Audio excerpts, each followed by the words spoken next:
Welcome to NTV. నేను మీ భవ్య.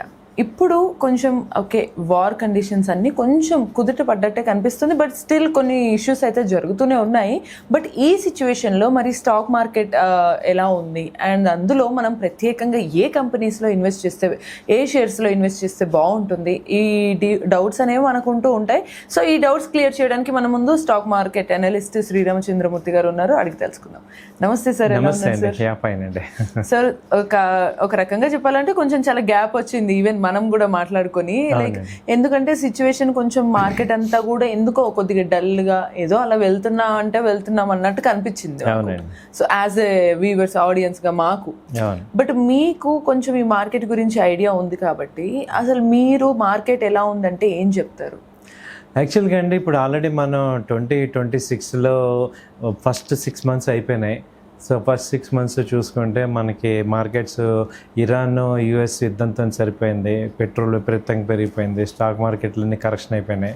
So ఈ first 6 months అయితే ఏమీ అంత మనకి ఎవరికి కూడా ప్రాఫిట్స్ రాలేదు ఇండియన్స్కి. ఇప్పుడు నెక్స్ట్ 6 months చూసుకుంటే ఎలా ఉంటుంది అనేది మనం ఆలోచిస్తే, ఇప్పుడు ప్రజెంట్ క్రూడ్ $72కి వచ్చింది. ఇరాన్ యుఎస్ యుద్ధం ఆగింది కాబట్టి ఏంటంటే కొంత పాజిటివ్స్ అయితే కనపడుతున్నాయి. సో టెక్నికల్గా నిఫ్టీ ఏంటంటే 24,200 అబోవ్ క్లోజ్ అయింది. సో కాబట్టి ఇక్కడ అంతకుముందు 26,500 ఆ రేంజ్లో ఉండేది, మొన్న యుద్ధానికి 23,000 దాకా వచ్చేసింది. ఇప్పుడు ఒక 1,000 points అలా పెరిగి 24,200 అబోవ్లో ఉంది. కాబట్టి టెక్నికల్గా ఇక్కడ కొంచెం స్ట్రాంగ్ సపోర్ట్ తీసుకొని పైకి వెళ్ళే ఛాన్సెస్ ఉన్నాయి. అలాగే మాన్సూన్, ఇప్పుడు ఈ 6 months ఏంటంటే మాన్సూన్స్ బాగుంటాయి, సో కంపెనీ సేల్స్ బాగుంటాయి, కాబట్టి పెర్ఫార్మెన్స్ అంతా కూడా సెకండ్ హాఫ్లో బాగా వస్తుంది. కాబట్టి కొంచెం మార్కెట్స్ అన్నీ కూడా ప్రజెంట్ ఈ లో లెవెల్స్ నుంచి పైకి వెళ్తున్నాయి. సో ఆల్రెడీ లార్జ్ క్యాప్ అయితే ట్రెండ్ పాజిటివ్ కనపడుతుంది, ఇప్పుడు మిడ్ క్యాప్లో కూడా గ్రో వస్తుంది. సో అంతకుముందు ఎఫ్ఐఎస్ మా ఇండియన్ మార్కెట్ నుంచి బాగా దూరం అయిపోయారు, వాళ్ళందరూ ఇప్పుడు కొంచెం పాజిటివ్గా వస్తున్నారు. ఎఫ్ఐఎస్ ఫస్ట్ టైం ఈ జూన్ మంత్లో కొంచెం పాజిటివ్గా క్లోజ్ అయ్యారు ఎఫ్ఐఎస్. సో కాబట్టి ఏంటంటే వాళ్ళ కాంట్రిబ్యూషన్ కూడా సిగ్నిఫికెంట్గా ఉంటేనే మార్కెట్స్ గ్రో అవుతుంటాయి. దీనికి ఎందుకు వాళ్ళు మళ్ళీ ఇండియాని చూస్తున్నారంటే, అక్కడ జాబ్ రోల్స్, జాబ్ పెర్ఫార్మెన్స్ బాగా వస్తున్నాయి. కాబట్టి ఈ ఫెడ్ రిజర్వ్స్ ఏం చేస్తుంది, ఇంట్రెస్ట్ రేట్లు అన్చేంజ్ చేస్తుంది. దానివల్ల వాళ్ళకి ఏంటంటే ఎమర్జింగ్ మార్కెట్స్లో బెనిఫిట్ కనపడుతుంది. సో ఇప్పటిదాకా ఏం చేశారు, వాళ్ళు US డాలర్లో ఇన్వెస్ట్ చేయడం మొదలుపెట్టారు, దానివల్ల మంచి ఈల్డ్ ఇస్తున్నాయి. అది ఇప్పుడు తగ్గటం వల్ల ఇప్పుడు నెక్స్ట్ ఇక్కడ మన ఎమర్జింగ్ మార్కెట్స్ లైక్ ఇండియా కానీ చైనా కానీ వీటిల్లో ఇన్వెస్ట్ చేయడానికి చూస్తున్నారు. సో అది మనకి ఇప్పుడు సెకండ్ హాఫ్లో బాగా అవుతుంది. ఎప్పుడైతే ఎఫ్ఐఎస్ వస్తారో అప్పుడు మనకి ఆటోమేటిక్గా ఈ FDIs, ఫారిన్ డైరెక్ట్ ఇన్వెస్ట్మెంట్ పెరగడం వల్ల రూపీ స్ట్రాంగ్ అవుతుంది, ఎకానమీ బాగుంటుంది, ఎక్స్పోర్ట్స్ బాగుంటాయి, అలాగే కరెంట్ అకౌంట్ డెఫిసిట్ తగ్గుతుంది. వీటన్నిటి వల్ల ఏమవుతుందంటే మార్కెట్స్ మళ్ళీ పుంజుకుంటాయి. సో కాబట్టి ఎకానమీ కూడా మంచి గ్రోత్లో ఉంటుంది. సో ఇవన్నీ నెక్స్ట్ ఈ 6 months జరిగే ఛాన్సెస్ ఉన్నాయి కాబట్టి పాజిటివ్గా ఉన్నాయి. ఓకే, సో అంటే నెక్స్ట్ 6 months అంటే మీరు అంటుంటే అనిపిస్తుంది, అమ్మో అప్పుడే 6 months అయిపోయింది 2026లో. సో ఈ నెక్స్ట్ 6 months అయితే కొంచెం పాజిటివిటీ కనిపిస్తుంది మార్కెట్ విషయంలో అని అంటారు సార్. సో మరి యాజ్ యూజువల్గా కొంచెం మీ నుంచి అందరూ ఎక్స్పెక్ట్ చేస్తారు ఏంటంటే టాప్ 5 కంపెనీస్ మరి ఈసారి ఏం చెప్తారు సార్ మేము ఇన్వెస్ట్ చేసుకోవడానికి, నెక్స్ట్ అసలే పాజిటివ్ కనిపిస్తుంది అని అంటున్నారు. అంటే ఒక రకంగా ఇక్కడ కొంత లో ఉంటాయి, ఇప్పుడు ఇన్వెస్ట్ చేస్తే బాగుంటుంది కాబట్టి. అవునండి.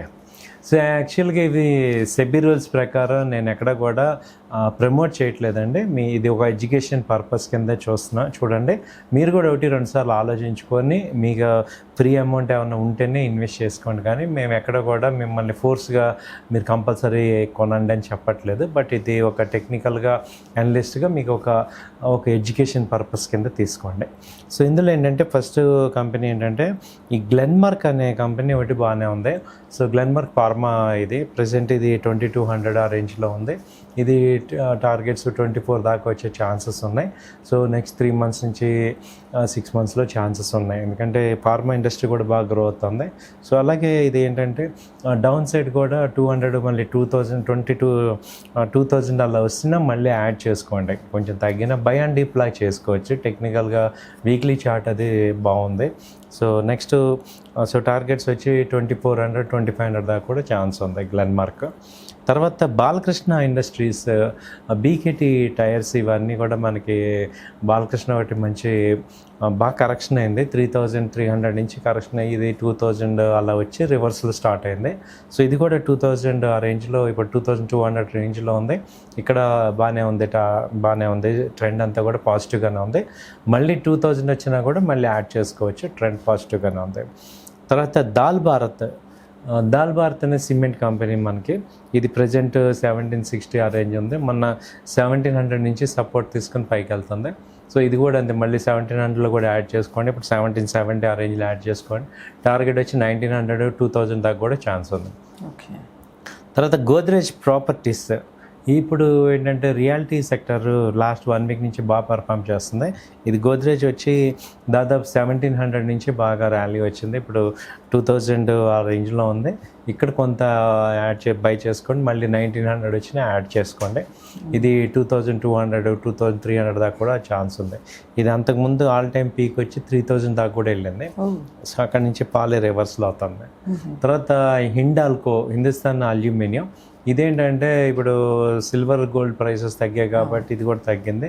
ఇప్పుడు మళ్ళీ ఇది సిల్వర్ ప్రైసెస్ పెరుగుతున్నాయి కాబట్టి ఇవి కూడా ఏంటంటే ఇది 950 ఆ రేంజ్లో ఉంది. ఇక్కడ 1150 నుంచి ఫాల్ అయింది. సో ఇది కూడా ఇక్కడ నుంచి మళ్ళీ రివర్స్లో వచ్చే ఛాన్స్ ఉంది. ఇక్కడ 950లో బై చేసుకున్నా, మళ్ళీ 900 ఒకవేళ వచ్చి మళ్ళీ యాడ్ చేసుకోండి. ఓకే. సో టార్గెట్ వచ్చి 1050, 1100 దాకా ఉందండి. సో ఈ 5 కంపెనీలు అయితే కొంచెం బాగున్నాయి. ఇవి కూడా ఏంటంటే టాప్ 200 కంపెనీస్లో ఉన్నాయి. మళ్ళీ ఒకసారి చూడండి, గ్లెన్మార్క్, బాలకృష్ణ ఇండస్ట్రీస్, దాల్ భారత్, గోద్రేజ్ ప్రాపర్టీ, హిండాల్కో. ఇదేంటంటే ఒక ఎడ్యుకేషన్ వీడియో లాగా తీసుకొని మీరు కూడా 1-2 సార్లు ఆలోచించుకొని మీ ఫైనాన్షియల్ అనలిస్ట్తో కూడా కన్సల్ట్ చేసుకొని బాగుంటేనే ఇన్వెస్ట్ చేసుకోండి. ఇన్వెస్ట్ చేసే వాళ్ళు కొంచెం చేస్తూ ఉంటారు, బట్ స్టిల్ కొన్ని విషయాల్లో మీరు ఇప్పుడు చెప్పిన వెంటనే ఇంతకుముందు స్టాక్స్ ఇన్వెస్ట్ చేసిన వాళ్ళు అవి తీసేసి ఇందులో పెట్టేయడం, మళ్ళీ ఇందులో తీసి అందులో పెట్టడం, అటు ఇటు జంప్ అవుతూ ఉంటారు. సో అలాంటి మిస్టేక్స్ చేయకుండా అండ్ మిగతా ఏ విషయాల్లో కొంచెం జాగ్రత్తగా ఉంటే బెటర్ అంటారు ఈ నెక్స్ట్ 6 months? యాక్చువల్గా ఏంటంటే మీరు కొన్న కంపెనీలు కనుక టాప్ 500 అనుకోండి, ఒకవేళ తగ్గినా మీరు కొంచెం టెన్షన్ పడకుండా లాంగ్ టర్మ్ పాయింట్ ఆఫ్ వ్యూలో వెయిట్ చేయొచ్చు. ఎందుకంటే ఇవి కరెక్షన్స్ బాగా అయినాయి. చాలామంది మీరు అన్నట్టు ఇక్కడ లాస్ అయిపోతున్నా, ఇంకా లాస్ అవుతామని లాస్లు బుక్ చేసేసి మళ్ళీ ఇంకో దానిలో కొంటాం. అలా ఎప్పుడు చూసినా ఏంటంటే లాస్లో అయిపోతున్నారు. కాబట్టి అలా కాకుండా ఎంట్రీ పాయింట్ కరెక్ట్గా ఉన్నప్పుడు ఇన్వెస్ట్ చేస్తే మంచి టార్గెట్స్, ప్రాఫిట్స్ వస్తాయి. సో ఎంట్రీ పాయింట్స్కి ఏంటంటే మీరు కొంచెం అవగాహన కావాలి, దానికి కొంత నాలెడ్జ్ అది తెచ్చుకోండి. ఏదో టెక్నికల్ అనాలిసిస్, ఫండమెంటల్ కొంత ఐడియా ఉంటే, అంటే బ్లైండ్గా ఇవాళ ఇంకా బ్లైండ్గా ఇన్వెస్ట్ చేస్తాను లేదా ట్రేడ్ చేస్తాను అనే సిచ్యుయేషన్ నుంచి బయటకు వచ్చి అసలు ఎందుకు కొనాలి, ఎందుకు చేస్తున్నాం అనేది ఉండండి. దీనికి మీకు ఏమన్నా ఇప్పుడు వీటి గురించి మీకు ఏమన్నా సపోర్ట్ కావాలని నాకు కాల్ చేయండి, నా నెంబర్స్ ఉన్నాయి కాబట్టి మీకు మేము సపోర్ట్ చేస్తాం. Okay, super sir. సో మొత్తంగా మనం ఈసారి మార్కెట్ ఎలా ఉంది before 6 months and after 6 months ఎలా ఉండబోతుంది, అండ్ ఈ క్రమంలో మనం వేటిల్లో ఇన్వెస్ట్ చేస్తే బాగుంటుంది అనేవి చాలా బ్రీఫ్గా అండ్ క్లియర్గా కూడా మనం తెలుసుకున్నాం సార్ ద్వారా. సో ఇటువంటి మరిన్ని ఇంట్రెస్టింగ్ అండ్ ఇన్ఫర్మేటివ్ వీడియోస్ కోసం కీప్ వాచింగ్ ఎన్టీవీ.